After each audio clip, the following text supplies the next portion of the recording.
Welcome to NTD Evening News. It's a defining moment in the nation's history. The U.S. Supreme Court is considering whether former President Trump will be disqualified from running for office. NTD's Arlene Richards will join us in just a moment with the latest.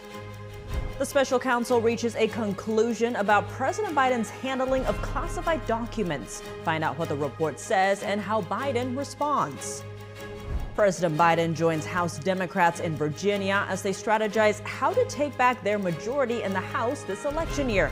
NTD's Melina Weiskup is there. A major shakeup in Ukraine's military today. President Volodymyr Zelenskyy is replacing the country's military chief, who many see as a national hero. We bring you what implications this has and how Ukrainians react. Over 1 million people are now sheltering in a city in the southern Gaza Strip, but Israel says it's one of the final strongholds for Hamas. Will the IDF conduct operations there? Jason Perry reports.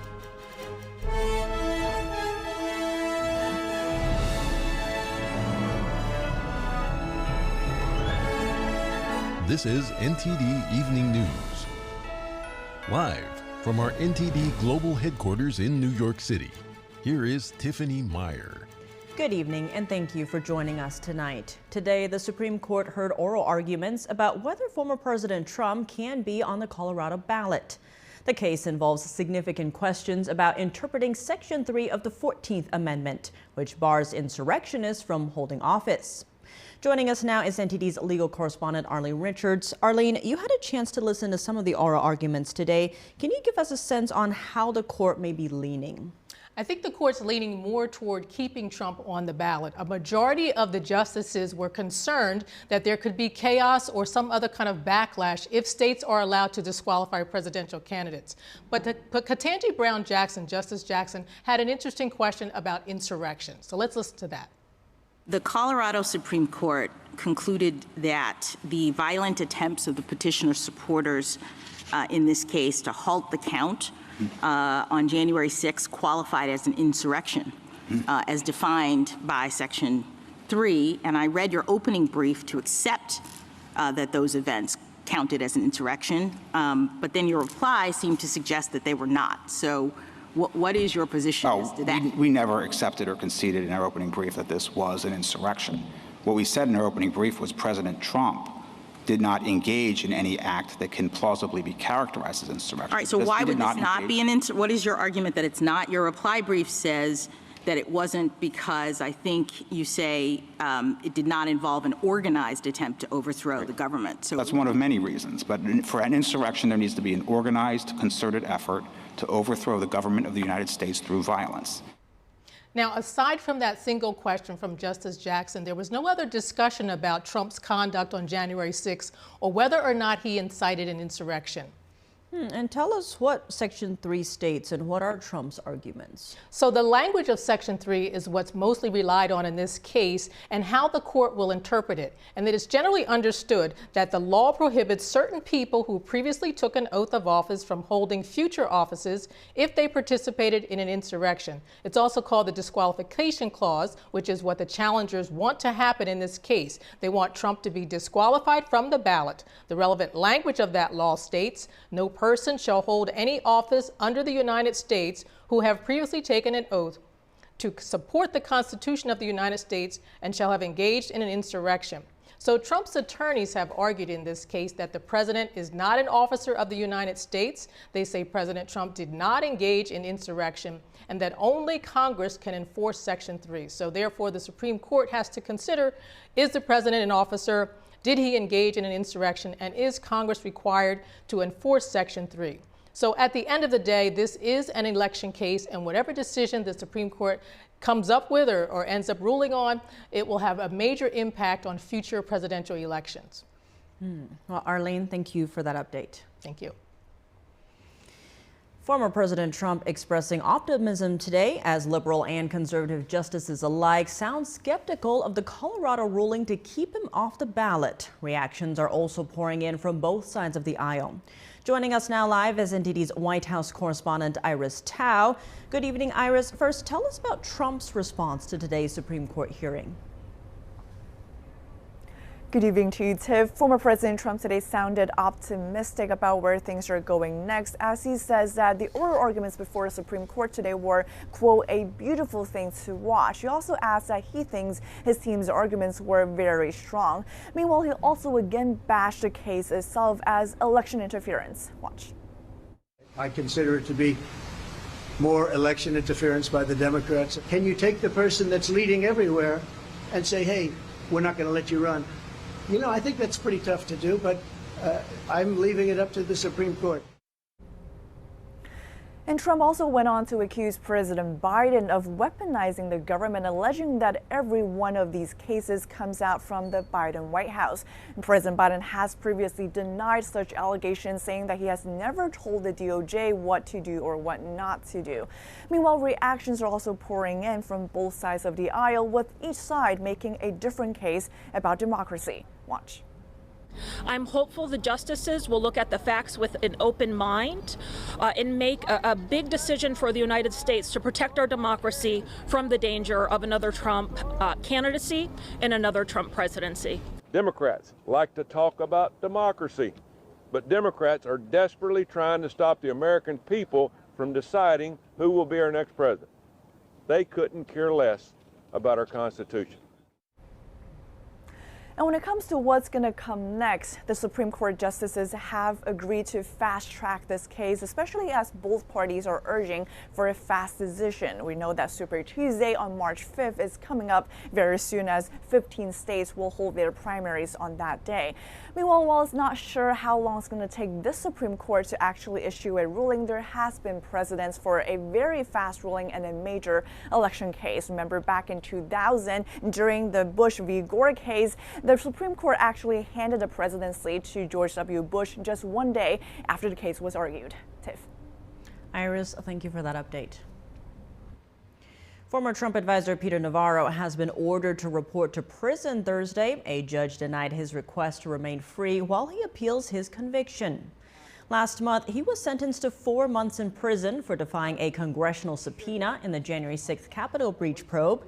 In contrast, Trump ally Steve Bannon was also sentenced to 4 months in prison, but the judge in his case allowed him to remain free while he appealed his conviction.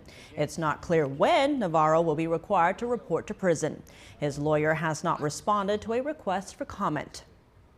Special counsel Robert Hur has released a report on President Biden's handling of classified documents. The conclusion is Biden will not face any criminal charges. The report concluded that Biden willfully retained and disclosed highly classified materials when he was a private citizen, and that his actions present serious risks to national security. There were documents about military and foreign policy in Afghanistan and other sensitive national security matters. The special counsel concluded that charges are not warranted. Part of the reasoning being it would be difficult to prosecute Biden and that Biden cooperated with the investigation. But Hur's office also cited what it referred to as Biden's limited memory.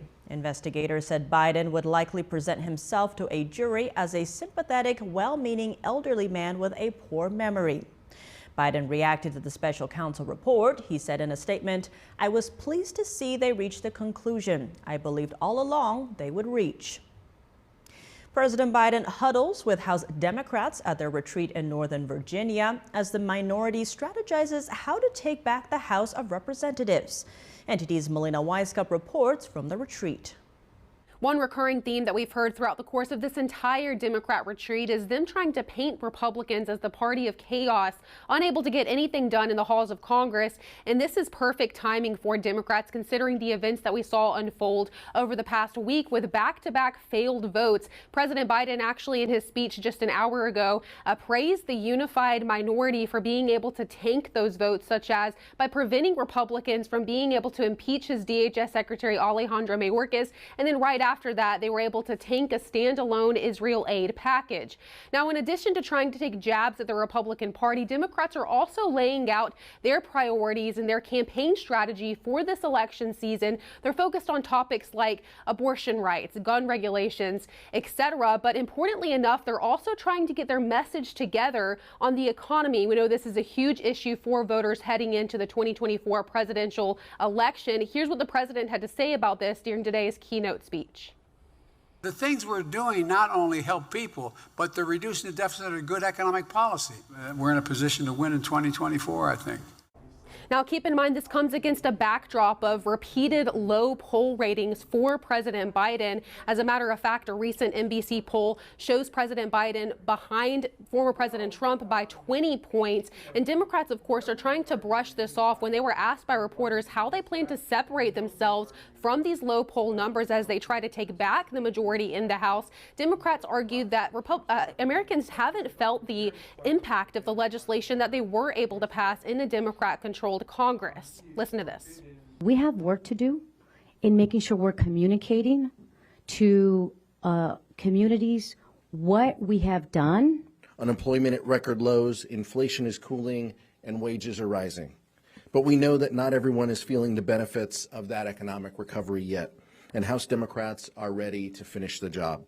Now, Democrats have literally themed this conference with the words "finish the job." So we're likely to see this as a recurring theme throughout this campaign cycle as Democrats fight to take back the majority in the House of Representatives. Reporting from Leesburg, Virginia, Melina Weiskup, NTD News. A huge shakeup in Ukraine's military today. President Volodymyr Zelenskyy replacing the country's military chief, who many Ukrainians see as a national hero. This comes after months of speculation about a rift between Zelenskyy and General Valery Zaluzhny. Today we had a frank discussion about what needs to be changed in the army. Urgent changes.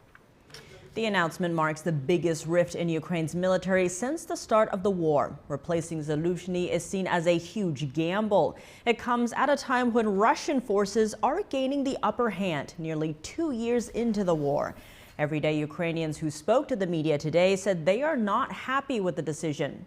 Firing the military chief could hurt Zelenskyy politically. Public polling shows trust in the general at over 90%. That's a bit higher than Zelenskyy's 77% from late last year.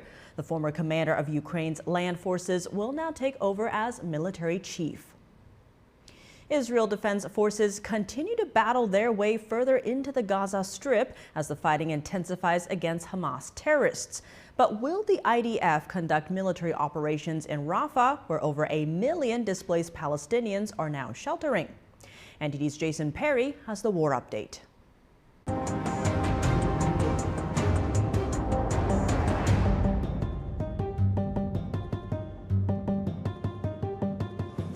Residents in the Gaza Strip surveyed the damage after an apparent Israeli strike hit the city of Rafah on Thursday morning. Rafah, which is in southern Gaza, is home to over 1 million people sheltering there now, more than half the population of the entire Gaza Strip. Today, if you throw a stone from the roof, in Rafah specifically, it will hit 10 people easily. What about 3 rockets coming down on a house? And on Wednesday, residents in Rafah were seen running between tents, only to find the remains of a car that was hit by an apparent airstrike. Israeli Prime Minister Benjamin Netanyahu on Wednesday said Rafah is one of the last remaining strongholds of Hamas, and he's instructed the Israel Defense Forces to prepare to operate there. However, White House National Security spokesperson John Kirby said he hasn't seen any plan that shows Israel is going to conduct major operations in Rafah anytime soon. And he added this. Any such plan, when you have more than 1 million folks that have been displaced down there, any such plan would have to factor in. A responsible military plan would factor in making sure that you can protect those civilians. And as I said, given the circumstances and the conditions there that we see right now, we think a military operation at this time would be a disaster for those people. But Israel, on the other hand, appears to be open about their plans to battle terrorists in Rafah, and also their plans to continue protecting civilians in the war. Those efforts will continue, nevertheless, as the IDF dismantles the main Hamas stronghold of Khan Yunis and advances on its last bastion, Rafah. We will, of course, secure safe passage for civilians out of a war zone where terrorists are trying to use them as human shields. And the Israel Defense Forces on Thursday reportedly detained 2 Americans in the Gaza Strip during a raid in Khan Yunis. The State Department did not release their names, but said they are seeking additional information about the incident. This comes as Israel has almost 100,000 of its own citizens displaced from northern Israel, as the Iran-backed terrorist group Hezbollah continues to fire missiles and rockets into northern Israel. On Thursday, one of the strikes severely injured an Israeli soldier and injured 2 others. The Israeli military said it retaliated by striking Hezbollah terror infrastructure and a military compound in Lebanon where the launches took place. This comes just the day after Israel rejected Hamas's ceasefire proposal to release the remaining hostages in the Gaza Strip. Officials from the Hamas terrorist group on Thursday met with officials in Egypt to continue those talks for a ceasefire. Jason Perry, NTD News. Welcome back. I'm Tiffany Myers. Some breaking news. Former Fox host Tucker Carlson just released his long-awaited interview with Russian President Vladimir Putin. The interview is over 2 hours long and covers a range of topics from the Russia-Ukraine war, NATO, the sabotage of the Nord Stream gas pipeline, as well as artificial intelligence and Elon Musk. A new national security bill presented by Senate Leader Chuck Schumer overcame its first hurdle today with 67 votes in favor and 32 against. The amended foreign aid package will be debated and amended on the Senate floor. It's a very good thing that the Senate has just voted to proceed to the National Security Supplemental. This is a good first step. The new bill includes $60 billion for Ukraine, $14 billion for Israel, and nearly $5 billion for Taiwan and the Indo-Pacific to deter Chinese aggression in the region. It also includes close to $10 billion for humanitarian assistance for civilians in Gaza, the West Bank, and other conflicts worldwide. The bill does not include any provisions for the border. Republicans blocked a broader bill that included border security measures earlier this week. Republican senators have already signaled that they will introduce amendments that will prolong the process indefinitely. If the bill is approved by the Senate, it faces uncertainty in the House, where many Republicans oppose Ukraine aid. Now that the border deal has collapsed in the Senate, the question remains how to make changes to policy at the southern border. Joining us now to discuss the border crisis is Rodney Scott. He's a former U.S. Border Patrol chief and a senior fellow for border security at Texas Public Policy Foundation. Rodney Scott, thank you so much for joining us. Great to have you back on the show. Thank you for having me again. Really appreciate it. Now that the Senate bipartisan border bill has collapsed, what do you see next in this regards? Well, I really hope that we'll get back to the table and this time actually have some transparent conversations. I think one of the big reasons the bill failed, not the least of which is it was not a good bill, but it was put together in secrecy, and there was all kinds of conspiracy theories and stuff coming out before it ever hit the light of day. Unlike what the House did this last year with H.R. 2, that was actually developed in a collaborative manner, very transparent, and people knew what was in it before it actually got pushed to the floor. I wanted to see them get back together, have a discussion, but let's do it in the open so we know what's going on and different people can chime in that actually have expertise in these areas. And the White House is now saying that ICE will reduce deportations and detention capacity if Republicans don't pass the border bill. Now, Senator Cotton is saying that this is, quote, blackmail. What is your take on that? Can you really reduce zero? This administration isn't deporting anybody anyway. It's beyond the bare minimum. They're violating the law. They're not actually detaining people they're supposed to detain. It's all just rhetoric. We know what it takes to secure the border. We handed the Biden administration a very secure border. He could reinstate border security with the stroke of a pen. They don't even need everything that was in that bill. Some of what was in that bill would help, but we just need a president that actually really wants to secure the border and actually puts actions behind it and not just talking points. On that note, Texas's Governor Greg Abbott is saying that President Biden already has all the tools he needs to secure the border. He doesn't need a bill like this. Others are arguing that this bill that has died would have changed the legislation or the incentive for asylum seekers or people who want to enter the country. What is your understanding of these different takes? Yeah, so the truth is always somewhere in the middle. You can look at the last administration and even administrations before that. The Biden administration has what it needs to secure the border. They just refuse to use the tools like remain in Mexico. That's the key thing. So their answer is to change the asylum rules to change how asylum cases are actually adjudicated. And that's valid, by the way. We need that change, but they overstate what that would do to secure the border. Right now, over 59% of the people crossing the southwest border are adult males. They're not families, they're not people seeking asylum. So neither is 100% accurate, but I lean towards Governor Abbott's position because we did it. We did it in the last administration without these laws. The changes in the laws would just make it easier, but they're not needed. Biden's just not being truthful. Now, one rising group of asylum seekers, whatever you want to call them, are illegal Chinese immigrants. And now a CBS 60 Minutes report is noting that the Chinese version of TikTok Douyin is helping them with step-by-step guides on how to find the holes in the border wall. What do you make of that report? Well, people need to remember about China as well. No one leaves China without permission. And the vast majority of the people the United States Border Patrol is arresting now are young adult males coming across the border from China. You've seen just groups of them, hundreds at a time. This is controlled by the Chinese government. It doesn't surprise me at all that there's different guides on how to get across, but at the end of the day, that's almost irrelevant because nothing crosses the southwest border without coordinating with the Mexican cartels. And the cartels pick and choose where you cross so that they can intentionally create that gap in another location to smuggle something else across the border. But I'm glad you brought this up because a lot of people misunderstand the border and they think this is about Latin America or they think it's about Mexico. It's over 180 different nations, the last report I heard from Border Patrol, from around the entire world. And we don't have databases from all these places. China doesn't share their criminal records with us. So we have no idea when they quote unquote get vetted at the border before being released. That's a joke. We don't know who these people are. But common sense would say there are some significant threats to this country in these large groups of people coming across the border. And the Chinese is just one of the examples. Rodney Scott, thank you so much for your time. Thank you. You have a good day. Appreciate it. In New York City today, 7 illegal immigrants have been indicted in connection with an attack on 2 police officers in Times Square last month.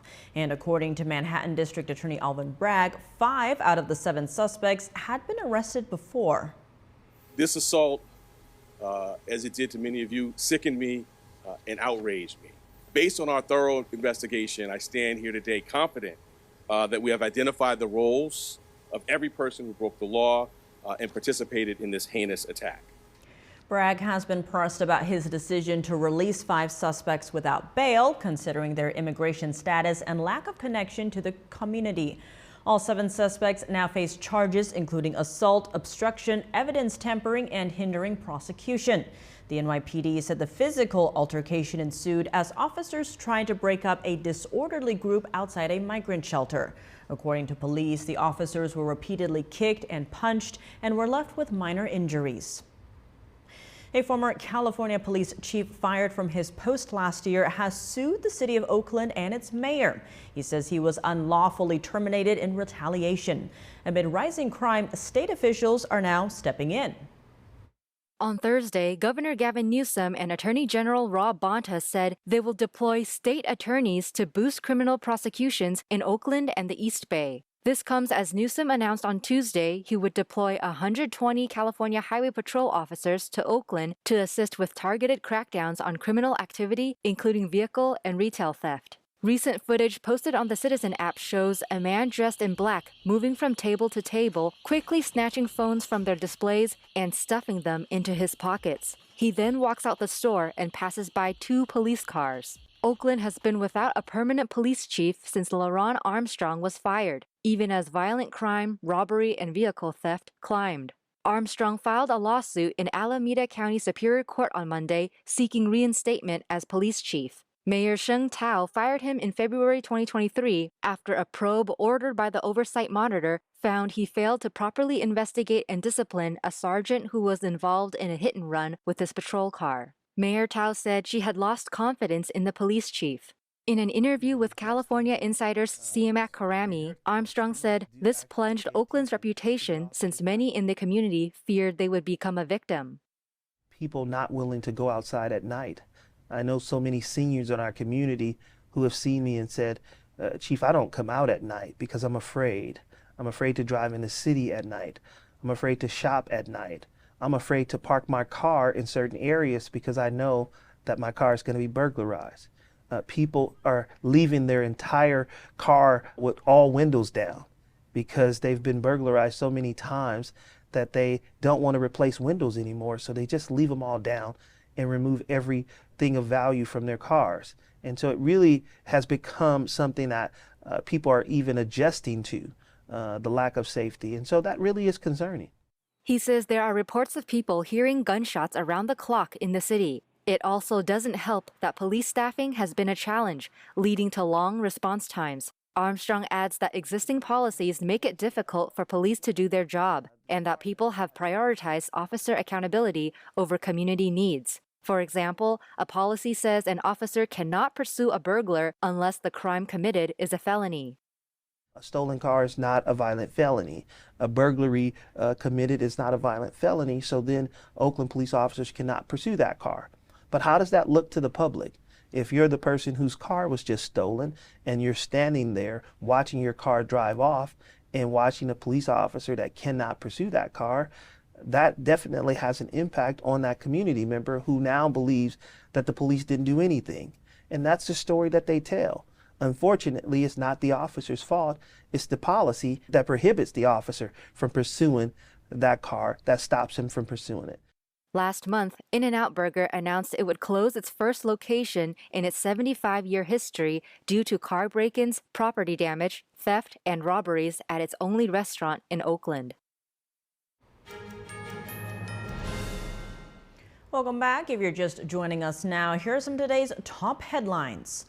Special Counsel Robert Hur released a report on President Biden's handling of classified documents. It concluded that Biden willfully retained and disclosed highly classified materials as a private citizen, but didn't seek criminal charges.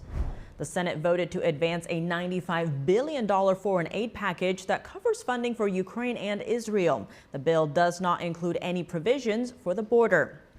Ukrainian President Volodymyr Zelenskyy decided to replace the country's military chief. It marks the biggest rift in Ukraine's military since the start of the war. The Supreme Court heard oral arguments about whether Colorado can keep former President Trump off the ballot. A majority of the justices voiced concern about the potential backlash this could cause if states are allowed to decide whether candidates can be disqualified. Joining us now to discuss how Supreme Court justices received the Colorado ballot case today, we have Mark Miller. He's a senior attorney at Pacific Legal. Mark Miller, thank you so much for joining us. Great to have you back on the show. Great to be back with you, Tiffany. Thank you. Now, in your view, what were the hardest arguments against Trump heard in court today? Yeah, so today was a tough case actually for the state of Colorado. The Secretary of State had thrown Trump off the ballot, and the Colorado Supreme Court 4-3 agreed with that decision. But today the Supreme Court, the justices pretty much rejected all of Colorado's arguments. At least that's what I would predict. It may be an 8-1 decision or 9-0, but it was not a good day for the state of Colorado. And what do you make of the way the justices responded to these arguments? Well, one thing, as lawyers and, as a lawyer of a number of years, I like to believe in the rule of law, and our justices do too. And I think it was important to the justices to show that this is not a red-blue issue. This is not a Democrat versus Republican. This is what is the correct interpretation of the law? And so you saw, for example, Justice Jackson looking at the argument about whether the President Trump can be decided to be an insurrectionist and then thrown off the ballot when president is not listed in the 14th Amendment as somebody who could be held to be an insurrectionist and thrown off the ballot. So Justice Jackson, who of course is a Democrat appointee, pushed the state of Colorado hard, and she seemed to be genuinely persuaded that that should be the beginning and end of the case. Now, prominent legal analyst Jonathan Turley noted that some of the toughest and most skeptical questions came from the left of the court. What do you make of these justices' line of questioning? Well, and yeah, I agree with Professor Turley, and I think his point and mine are similar, which is the justices wanted to show this is about the rule of law. This isn't a left or right issue. This isn't a politicized decision that we're going to see. This is, let's look at the 14th Amendment, which we haven't had to interpret this third section of the 14th Amendment in 150 years. But let's look at it. Let's look at the history. Let's look at what the justices would have thought when it was passed in Reconstruction era. And I think, as Turley said, the Kagan, Jackson, even Sotomayor pushed hard on the idea that President Trump could be removed from the ballot ahead of the election. Justice Sotomayor, I'm not 100% sure that she will come down in favor of Trump remaining on the ballot. But as for the rest of the justices, I think that's a pretty reasonable bet, although you have to be careful whenever betting on an outcome at the Supreme Court. And what about Trump's strongest argument? What does he have? Well, it depended on which justice you listened to. And I think what you're going to see here, Tiffany, is justices explaining the way they reached their result. And the justices may come up to different ways to get to the same result, which is he remains on the ballot. Justice Alito felt that the 14th Amendment says that Congress can lift the disability. So even if President Trump was an insurrectionist, he would still remain on the ballot, and it would be up to Congress to decide if he won the election, can they remove the insurrectionist label and let him be president, since the people would have voted for Trump in that hypothetical. Justice Kavanaugh, pointed out that the lower court, one of the dissenting justices, who was a Democrat appointee at the Colorado Supreme Court, had said this was wrong and that he had never seen a process like this before. So Kavanaugh seemed to think it was basically a question of fairness. So it just depends on which justice you hear from. Jonathan Mitchell, the lawyer for Trump, certainly emphasized what Justice Jackson seemed to believe, which is that the president is simply not listed in the 14th Amendment as somebody who can be removed from the ballot. And based on what we heard from the justices today, what can we expect the ruling to be? So I think we should expect a quick ruling, and I think that the justices are going to say either 8-1 or 9-0 that President Trump has to remain on the ballots across the country, and that if he's an insurrectionist, that may be a question for another day, but Colorado can't jump the gun, if you will, and remove him from the ballot today. Mark Miller, thank you so much for your time. Thank you, Tiffany. It's now illegal to use AI voices in robocalls. The Federal Communications Commission just ruled. This is after an AI mimic of President Biden's voice discouraged voters in the New Hampshire primaries. The FCC chairwoman said today the ruling is to prevent scammers from hoodwinking voters and also to stop bad actors from extorting family members and imitating celebrities. Senator Bernie Sanders gathered big pharma CEOs today and accused them of greed. He pointed out that many drugs are extremely expensive in the U.S., but much cheaper in other countries. NTD's Virginia Gibson has more. Drugs mean nothing to anybody who cannot afford it. Senator Bernie Sanders led a hearing Thursday interrogating big pharma CEOs on why drug prices are so high in America but so low elsewhere. How could drug companies charge us in some cases 10 times more than they charge Canadians or people around the world for the same drug? How do they get away with this when so many of our people cannot afford the high prices? Sanders pointed out that Bristol-Myers Squibb charges Americans over $7,000 for the blood clot drug Eliquis. In Canada, it charges $900. In France, $650. Johnson & Johnson charges Americans $79,000 for arthritis medicine Stelara. In Canada, it's $20,000. In France, $12,000. I acknowledge the prices in the United States are higher than they are in many of the countries you said, and not for all drugs, but for many drugs, and that's the reality we face. But I think it's also important to point out that you get access in the United States faster and more than anywhere in the world. Merck CEO Robert Davis said its cancer drug Keytruda has 39 approved uses in the United States, while in Japan there are fewer than 20. He said that's one reason why the prices are so different. Countries have very different systems that prioritize very different things. In Canada, medicines are generally made less available, and it takes oftentimes considerably longer for those medicines to be available. Bristol-Myers Squibb CEO Chris Borner says he's committed to bringing down drug prices in the U.S. I would love the opportunity to bring down the price of Eliquis in the U.S. Our net prices, what we are compensated, have actually over the last 5 years declined. At that same time, the list prices have increased. Why is that? Because of the complexity of this system. Democratic senators expressed their concerns over stock buybacks. The company spent billions buying back shares over the years. This directly enriches investors, but doesn't support the development of new drugs. What do you say to folks who look at that and come to the conclusion that you care much more about keeping your investors happy? We have to pay dividends because it's the only way that the company can remain operational and sustainable. Otherwise, if we are not operational and sustainable, we are not able to fulfill our mission of developing medicine for patients. Johnson & Johnson's CEO Joaquin Duato said both investing in R&D and stock buybacks are important to the company. Poor stock performance can hurt the company's reputation, its borrowing costs, and its ability to acquire and merge. Activist investors could also jump on board, changing the company's direction. Virginia Gibson, NTD News. Welcome back. I'm Tiffany Meyer. New reports find that the Chinese regime is behind over 100 websites disguised as local news outlets that push pro-CCP content globally. This comes as TikTok and Chinese-owned marijuana farms in the U.S. are also under scrutiny. Joining us now to discuss the Chinese regime's political warfare, we have retired General Robert Spalding. General Spalding, thank you so much for joining us. Great to be back on the show. Thank you. Great to be back.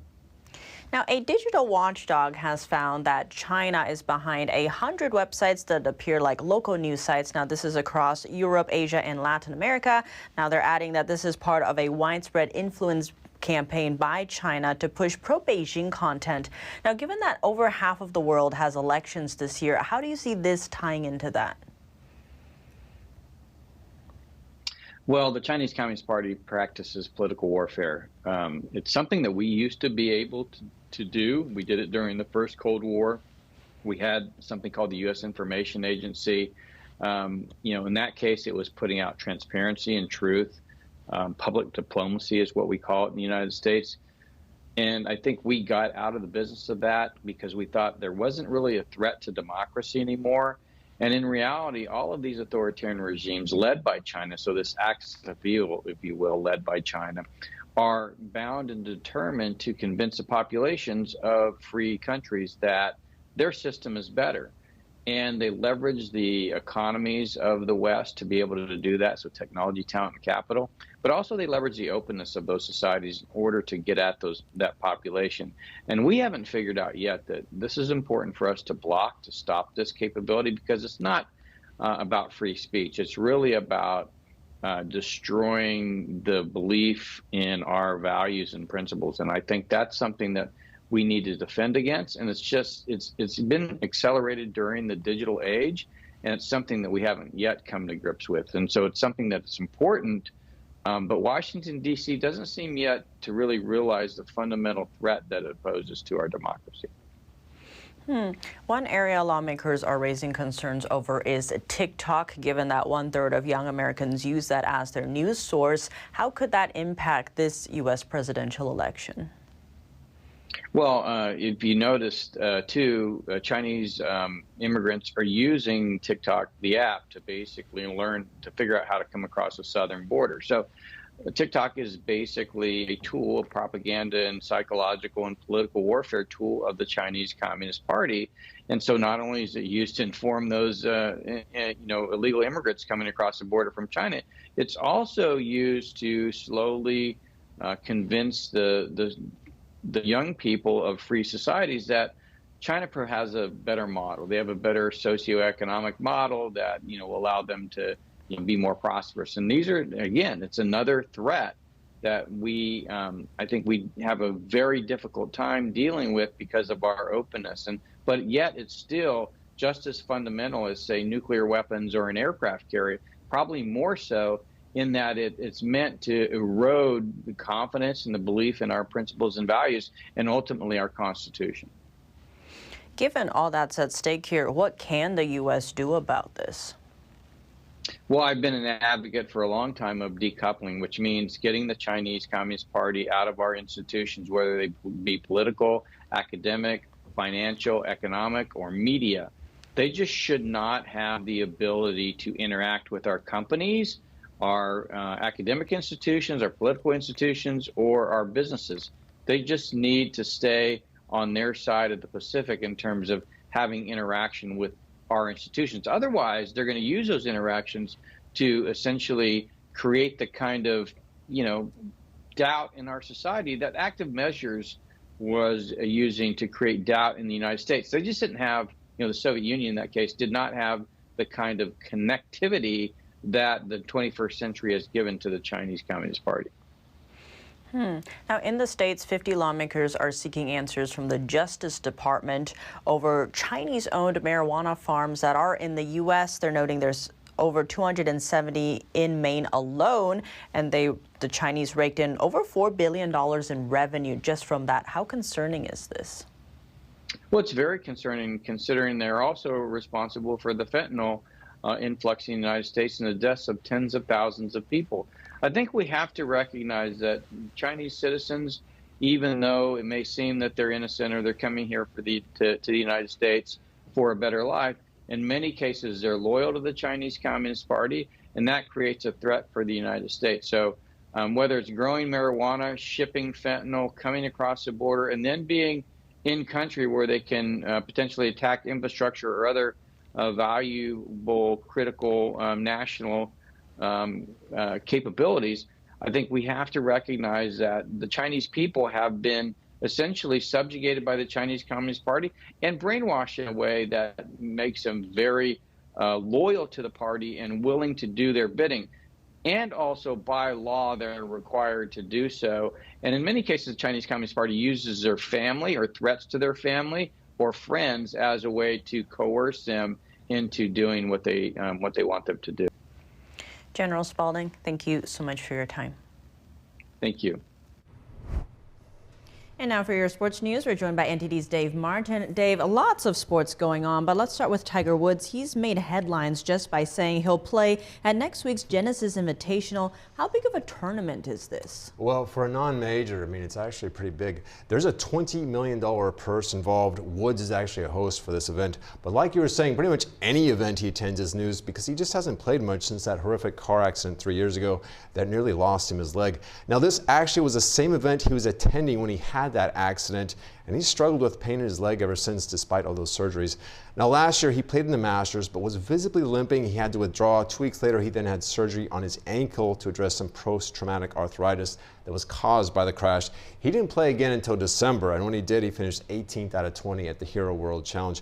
But I'm sure people will still tune into this event. Everyone wants to see if he'll ever return to the form that made him the best player in the PGA ever. Well, now moving on to Olympic news. The gold, silver, and bronze medals awarded at this summer's games in Paris will actually feature pieces of the Eiffel Tower. Tell us more about that. Yeah, these are obviously very small pieces of iron taken from the Eiffel Tower, as you said. And as you can see in this video, they've been cut into hexagon shapes and are embedded right in the center. That's significant because the French sometimes refer to their country as a hexagon because of its shape. Now, the Eiffel Tower is 135 years old, but it was actually only meant to last for 20 years. They've done many renovations. These little pieces are believed to be taken from pieces that they've swapped out, like girders or beams or something. Of course, they've been stripped and polished and varnished by a jewelry house. And the medals will actually come with a certificate from the Eiffel Tower operating company saying that this iron piece came from this monument. So that'll be a unique prize for these athletes. Well, now in Super Bowl news, former Carolina Panthers head coach Matt Rule says he was overruled when he wanted to select 49ers quarterback Brock Purdy in the draft. Where would this have left San Francisco? Well, I don't think the Niners get here without Brock Purdy. I'm sure I'm not the only one who thinks that. He's a finalist for MVP, and a lot has been made of the fact that he was the 262nd, the very last pick in the 2022 NFL Draft. So every other team had multiple shots at taking him. No one else did. And quarterback is the most important position in the game. If you have a good one, it masks a lot of other problems. Usually the first pick or picks in the draft are for quarterbacks because good ones are so hard to find. And to think one of the best in the game was one pick away from going undrafted, I'm sure it frustrates a lot of scouts out there who didn't see his talent. It can be a humbling business. Now, not only that, but San Francisco got star running back Christian McCaffrey from the Panthers, in part because the team was struggling. Now, had they taken Purdy, would they have been struggling and still dealt McCaffrey? I'm kind of doubting so. But it could have dramatically changed the Niners team as it is. Ultimately, they were the only ones who saw enough talent in him to draft, and they look pretty smart for doing so. Well, Dave, as always, thanks for joining us. Thank you, Tiff. And that's all for today's news. Thanks for tuning in. I'm Tiffany Meyer. Good night.